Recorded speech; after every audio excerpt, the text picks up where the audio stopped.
Jeremy was calling out for help, but Carnby couldn't figure out where the voice was coming from. For a moment, Carnby wondered if the boat itself was Jeremy, or if he was below it somehow. It didn't matter right now. Jeremy was clear on one thing. He wanted Carnby to get the steamboat running and out of the mud.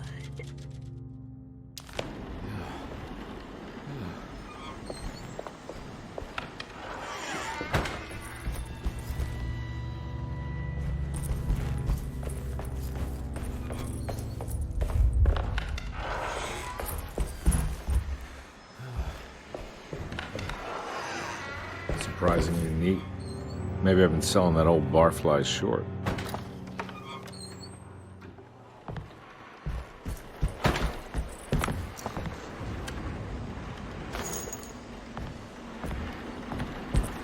Looks like McCarthy has something hidden inside.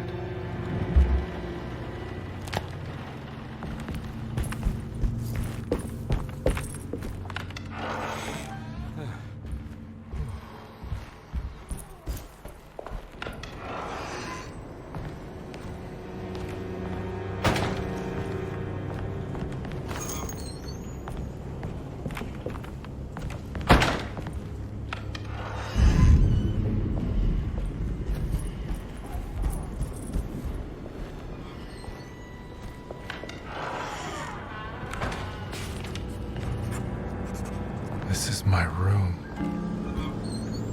I belong here.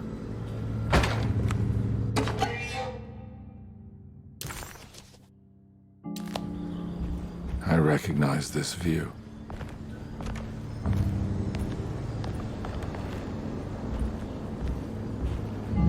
I know the combination. I carry it with me.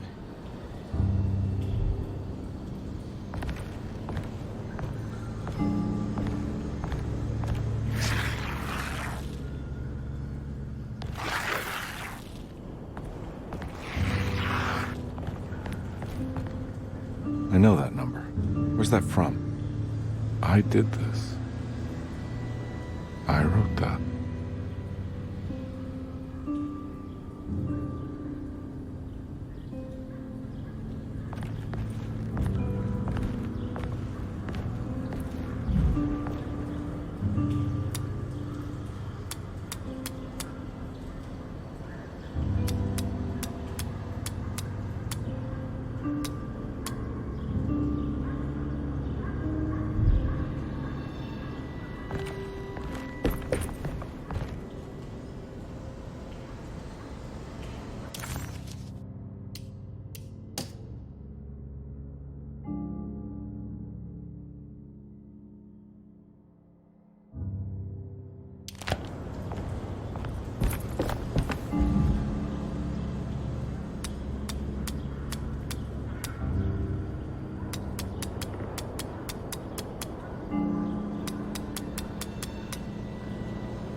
Detective, I have made many discoveries in my case. The child we want is safe, thanks to good people like me and you. We're so similar, but you don't see all the things I do. To find your man, Jeremy, you also need to look for the girl. It has always been that way. The young deliver us all. You should have a look in my room. There's a piece of the puzzle you will need. Take care now. My coffee.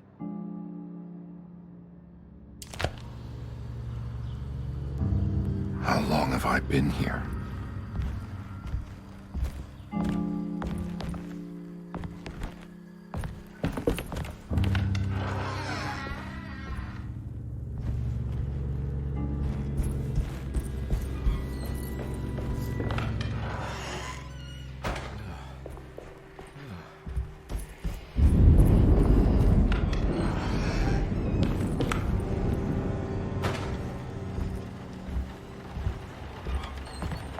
Looks like McCarthy has something hidden inside.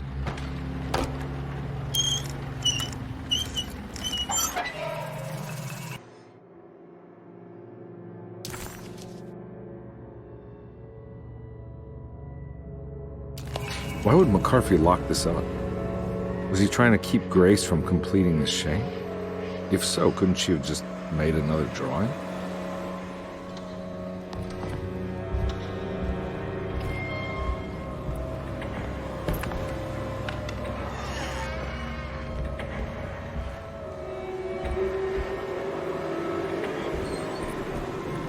What the hell happened in here?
This looks familiar. How am I back at the office? Jeremy's never been here.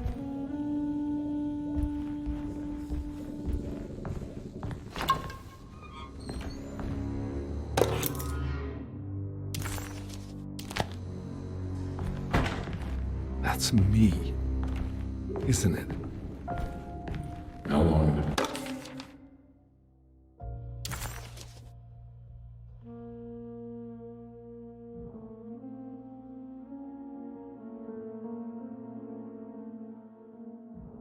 Since I drowned myself in drink and depression. It had all felt so peaceful, slipping away into oblivion. A welcoming, dark voice wrapped around my mind like a heavy blanket. It turned off suddenly as I woke up from the sound of my office door closing shut. A messenger had left a telegram from Mrs. Saunders. She had a lead on where to find her husband and her kidnapped daughter.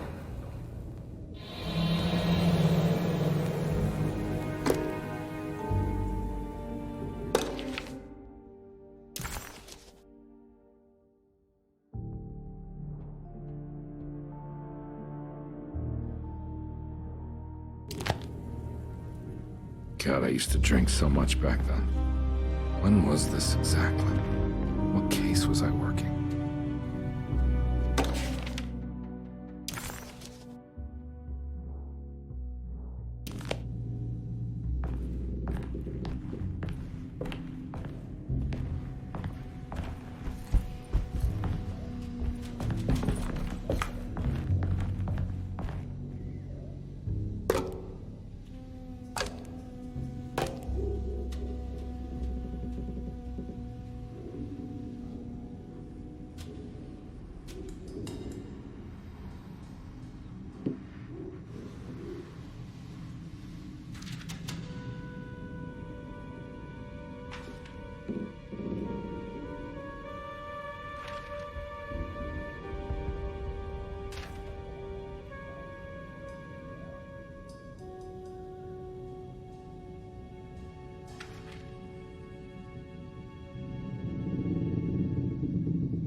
I remember this case.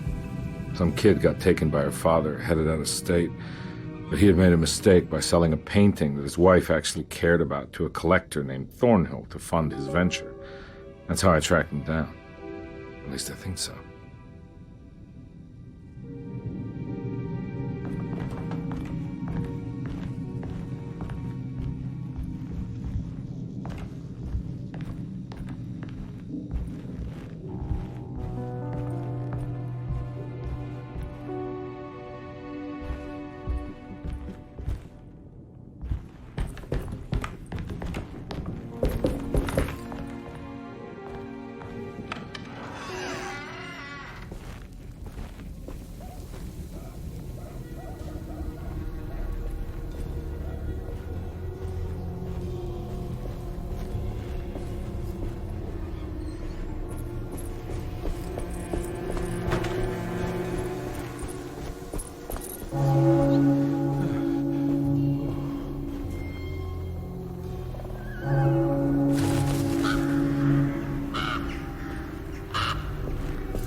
Thornhill wasn't a bad man, but he had principles keeping him from handing out information about his deals.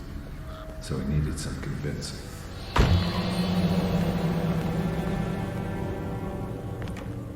Well, every case can't be squeaky clean.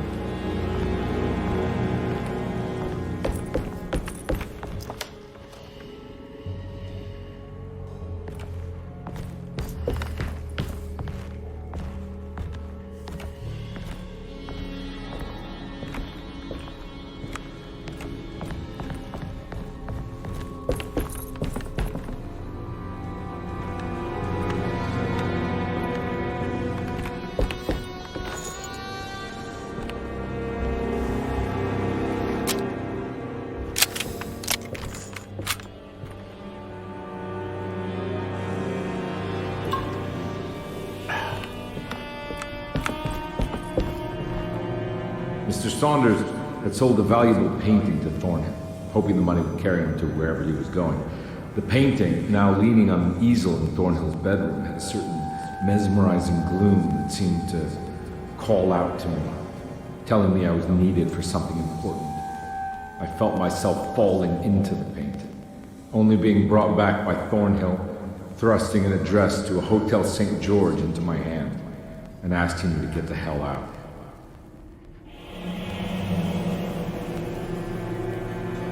I don't remember this at all, but I can't say it didn't happen.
On my way to the hotel, the Morton gang caught up. I owed them money, a lot of it. I can't remember what for, probably some dumb gambling debt growing in size for each payment missed. I punched one of them out, and I sent the others packing. It was a stupid move. They'd be back.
Found it. In the hotel ledger, I recognized the handwriting and the signature.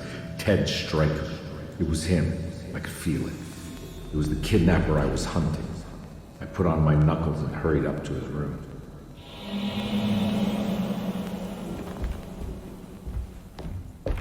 Something about that name, Ted Stryker, rings a bell. Feels vaguely familiar.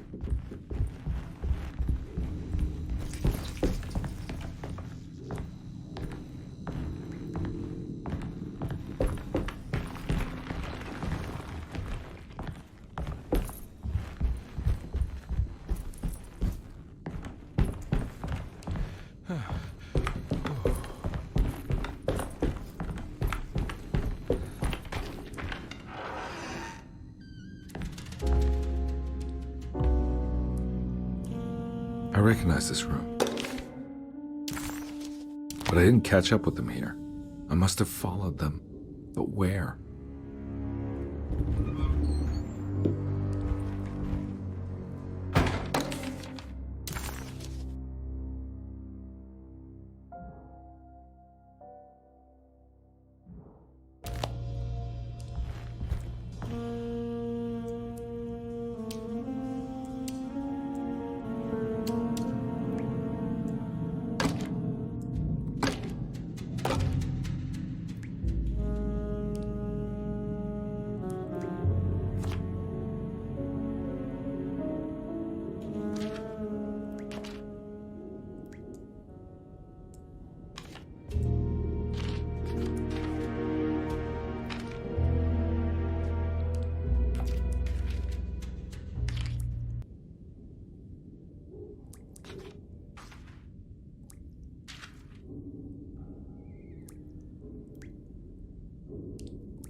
That's right, he was running away, ditching his old life and marriage in New Orleans to find something better in Tallahassee. And he took his daughter with him against the will of the mother. That's why she hired me. But I stopped him. I caught up with him at the Pearl River Bridge.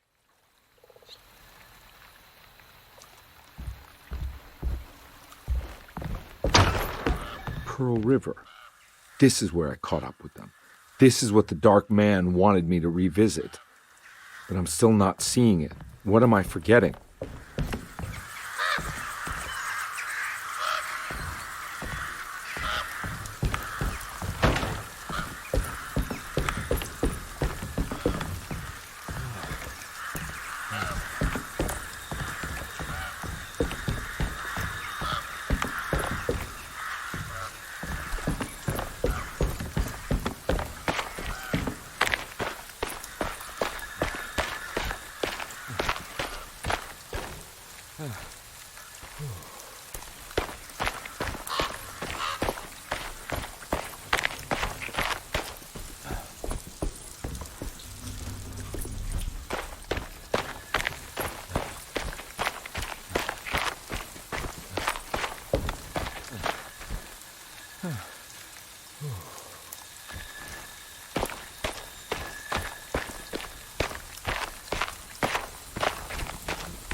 Can't go that way.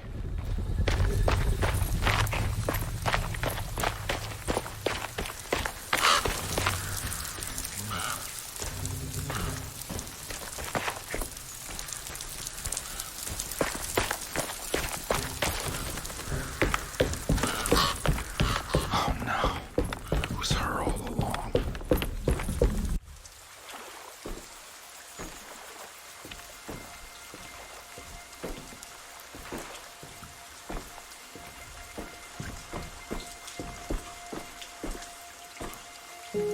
I can't believe I didn't recognize you. I looked a little different back then, I suppose. Was any of this real? How do you mean? This day, just... so much is happening. I can't... I think I've lost my head. Do you need me to apologize? I mean... I am sorry. I don't think I need to begin to explain. You're just a kid, Grace. I'm really sorry. I didn't mean for it to happen. Lies. More lies. No, really. I thought I was being a good guy by handing you over to your mother. I didn't know. I couldn't have known that she wouldn't care about you. I don't know how this works. What is this for? Some form of admission of guilt. Maybe acceptance. It's what the Dark Man wants. I guess we just watched my father die again then. You think he's alive? I know he is. He's down there, scared that he won't be able to get out. That he will drown with his daughter again. What are you saying? We gotta save him! We? Do it yourself. I'm down there with him, remember?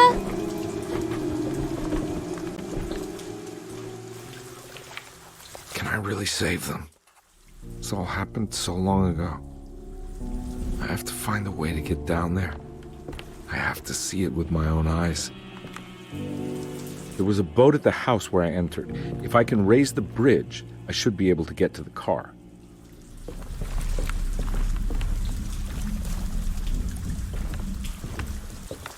There must be a way to save you both, right?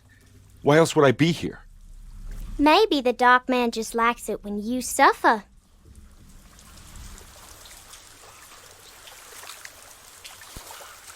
Don't worry, kid.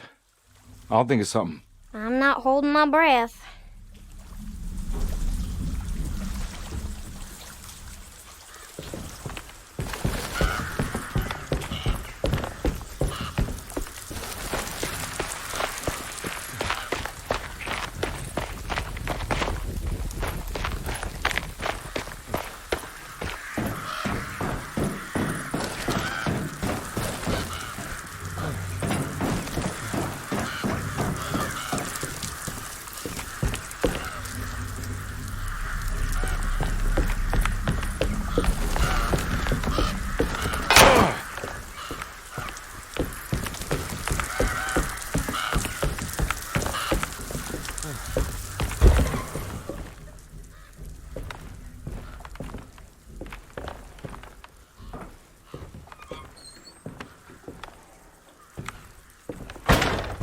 This must be where the bridge is operated.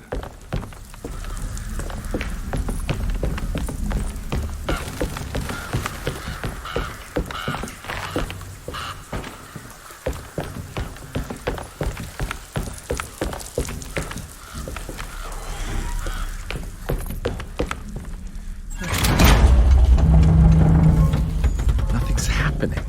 It's like something's holding it back.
Carnby, are you okay?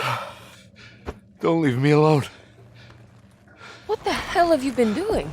What's going on here? Look at this mess! I'm sorry, Mrs. Thompson. Don't make me kick you out of this house. Now get out!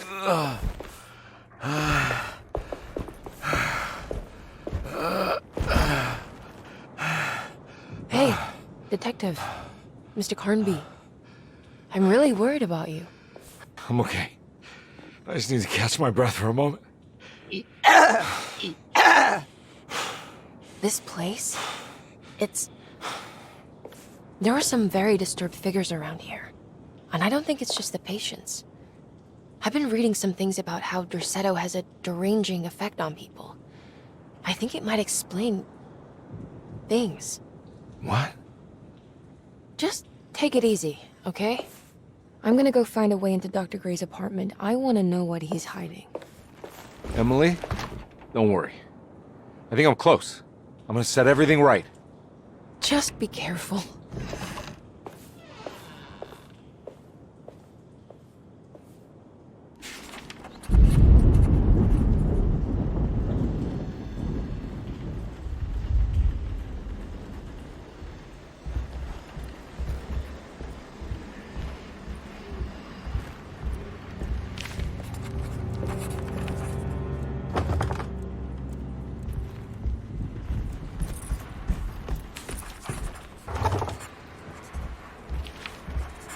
I'm not going in there. She's clearly had enough of me.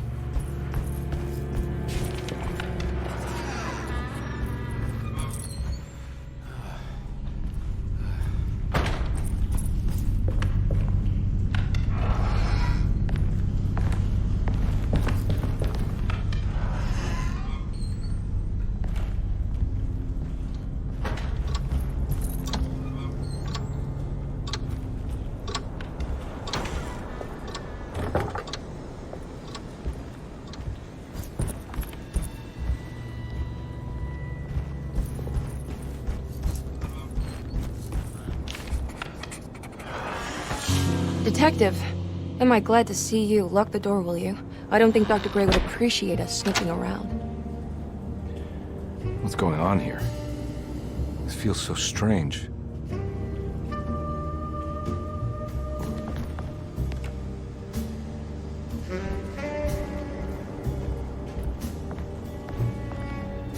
Have you found anything? What? Yeah, I've seen some things. Okay. Let me know if there is anything you want to talk about.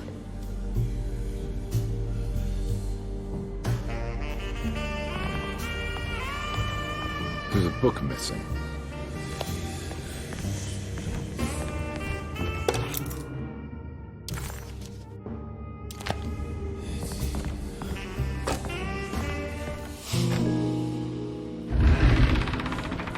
What did you do? I was just rearranging the books. Well, come on, let's check it out.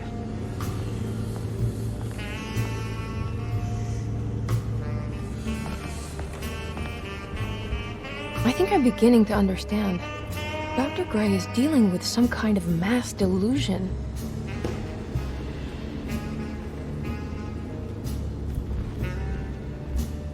That mark on the floor looks like talisman positions, but...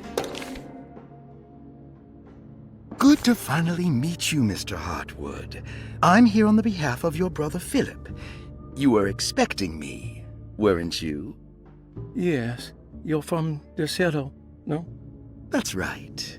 I just wanted to ask you a few questions to see if there is anything I can do to help you and your family. Okay. I understand you're full of imagination.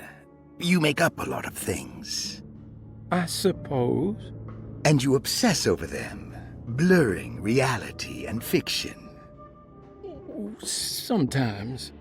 Do you want to tell me about the Dark Man? No. No, I don't. That's all right. Perhaps there is something else you can tell me. Something you know to be made up, but you hold dear. Juan? John? Who's John? No. Juan Luis Jorge. Oh, wait there a moment. Here, take a look. Is he Oh, he is the author.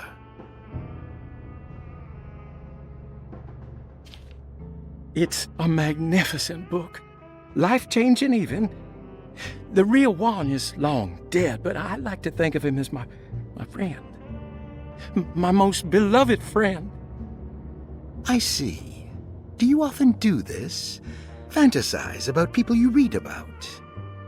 No. Well, there is Jacob. Who is Jacob? Turn to the last page. Oh, it's a newspaper article. The Prisoner of Ice, Jacob van Ostad. Is he also your beloved friend? Oh, no, Doctor. Not at all. He is the fire that fights fire. Yes, I think it's clear your overstimulated imagination, this mania, needs to be tempered for you to live a normal life. I know your family calls it the Heartwood Curse, but I want you to know that there is nothing supernatural about your condition. It's all inside your head. And with that, I'm very qualified to deal with. In time, you will be cured. In time. Yes, in time we will exorcise all your demons, all the dark men. Yeah! Please, Mr. Heartwood, calm yourself. What happened? Oh, don't you worry your little head about it, Miss Heartwood. Your uncle and I just had our first breakthrough. From which direction should I look at?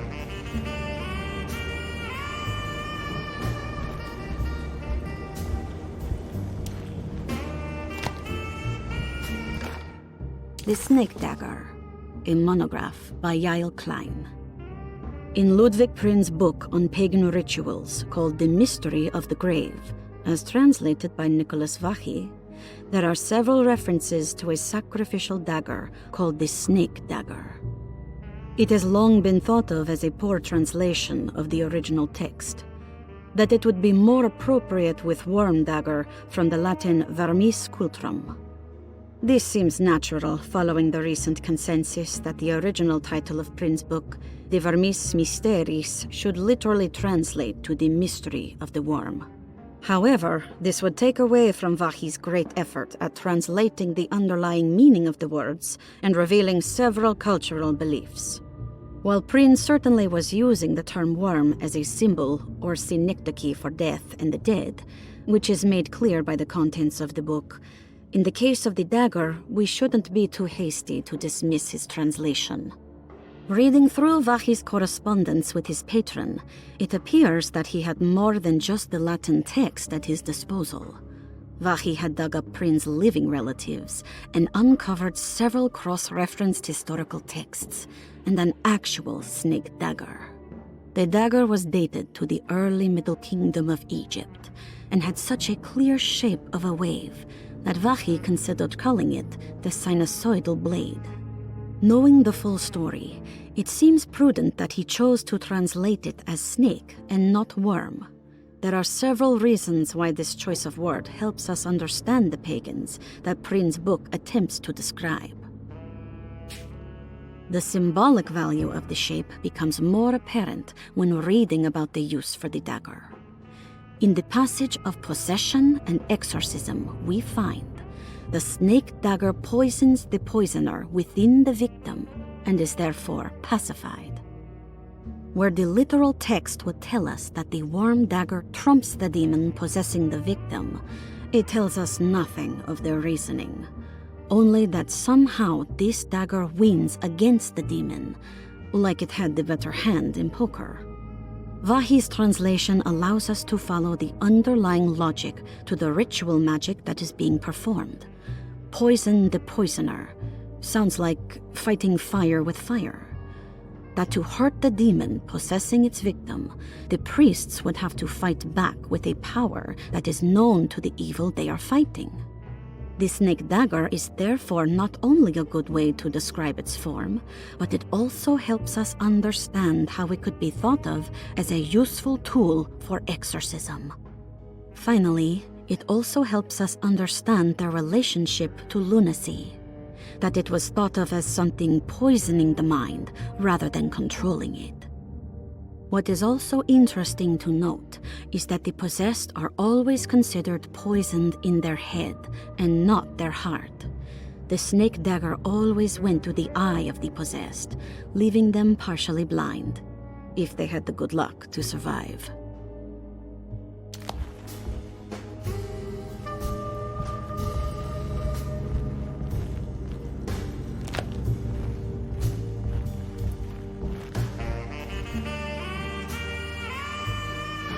What were you saying about mass delusion? Derceto seems to have a deranging effect on people living close by. It has a history of creating cults devoted to some nature goddess.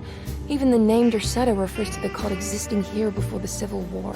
Derceto was the name of an ancient fertility goddess worshipped in Syria. Dr. Gray and his friends, however, seem to prefer the black goat of the woods with 1,000 young, or Shub-Nigroth. And that name can only have come from my uncle's twisted mind.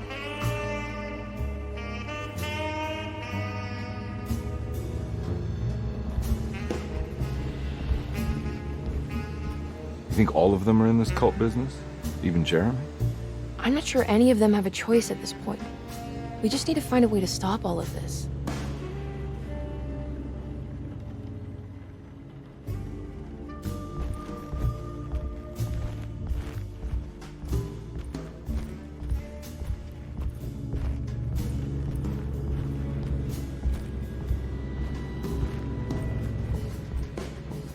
I've been so busy trying to free your uncle from the promise he made to the Dark Man, I guess I kind of just let everything else go. Don't worry, Detective. I feel like we're close. I'm sure Jeremy will turn up. If he is part of the cult, he wouldn't want to miss the Feast of St. John. I just need enough information to make him see the truth. I hope you're right, but I doubt he'll show up. Not as long as the Dark Man's got him hiding.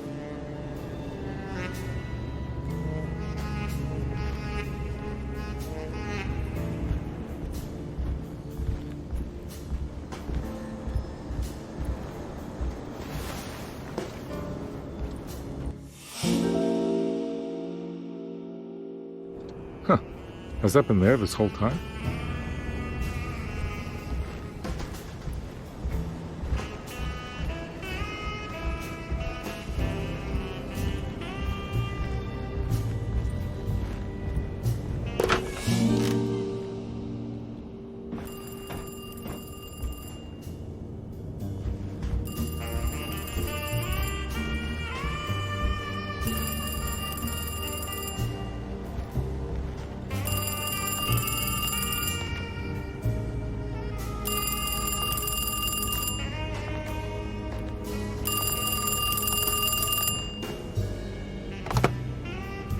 Hello? Detective Carnby? Who is this? Jeremy? Jeremy is with the Dark Man. You can't save him. Well, I've done everything he wanted so far, and there's just one more thing on the list. I expect him to keep his promise and return Jeremy unharmed. Get out, Detective. While you still can.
You okay? You look a little frazzled. Just stupid telephone. I know. I tried calling the police earlier. The telephone is completely dead. It's not... Yeah, no, the telephone isn't working.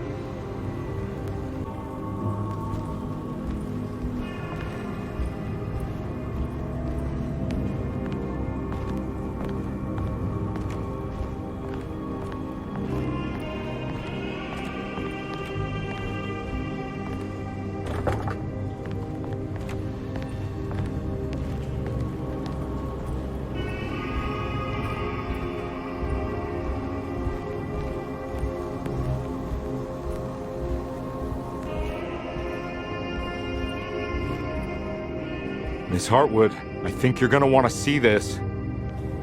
Is there something in the closet? Yeah, there is. You don't see the very obvious gate leading to whatever Jeremy's madness is serving up next? I don't understand. Are you making some kind of fashion metaphor? I'm sorry, I don't have time for this. Can you just tell me what you're doing? You don't see this! It's fine. It's fine. Catch you later. Are you going inside the closet? Yeah. You got a problem with that? No. Do what you think is right, Detective. Sorry, I didn't mean to. Goodbye, Miss Hartwood.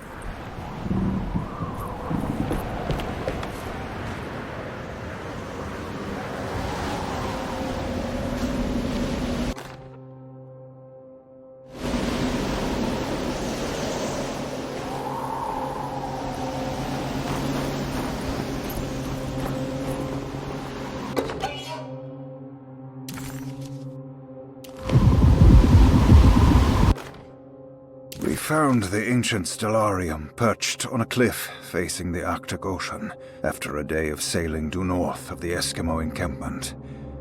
Jacob van Oostad was our most keen member of the expedition. He had been chasing down the source of a peculiar type of crystallized metal present in several sacred items among the natives on the northeast coast of Greenland. The site was a remarkable find for any explorer, and we were all enraptured in our search for enlightenment and meaning. The surviving architecture seemed almost unearthly in origin and astonishingly sophisticated. The metal Jacob was searching for was abundant, almost ubiquitous. We were so taken by our find that we were surprised by the sun falling below the horizon. As we quickly picked up our gear, ready to head back to our camp, Jacob van Oostad declared that he wanted to stay. He was adamant. We begged him to reconsider. The night would be getting colder by the hour, and we feared for all our safety. Jacob refused, threatening us with violence if we wouldn't leave him alone. As the snowfall turned heavier, we left him there on his own. The next day, the weather became worse, and we had to spend hours enforcing our shelter as our tents became increasingly useless. The group had written off Jacob, thinking he must be dead.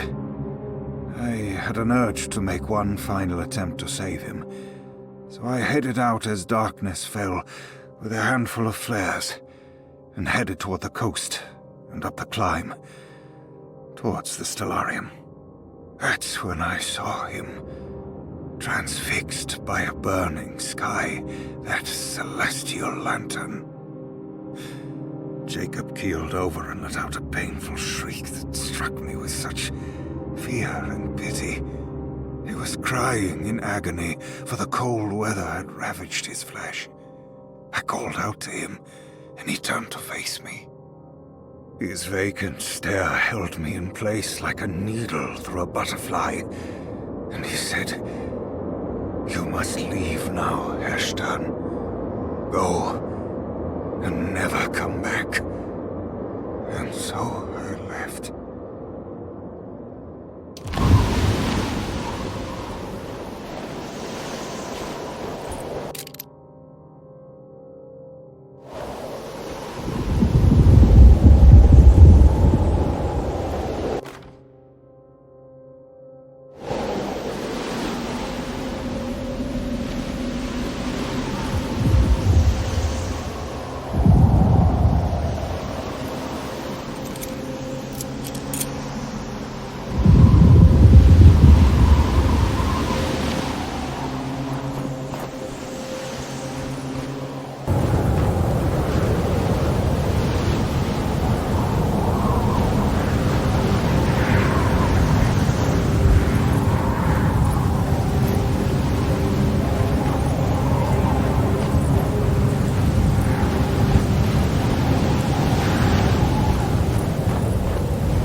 Hey, you! What are you doing here? What is this place? Turn back, detective. You're not wanted here. Whoa, take it easy. I'm not your enemy. Oh, you're wrong, detective. You're wrong.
Jeremy, or maybe that is me.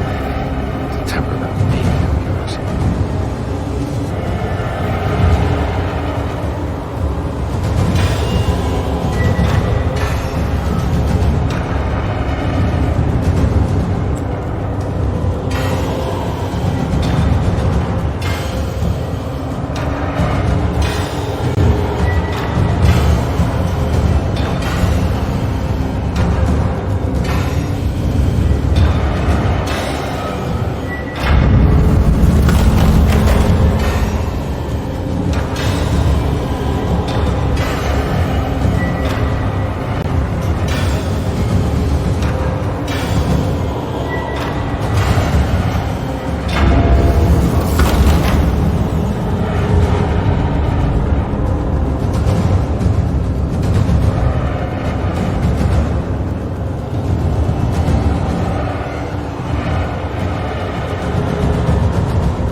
Stay dead, will you?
Jeremy?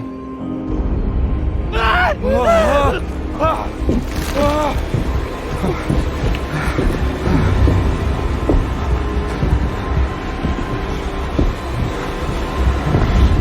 did everything!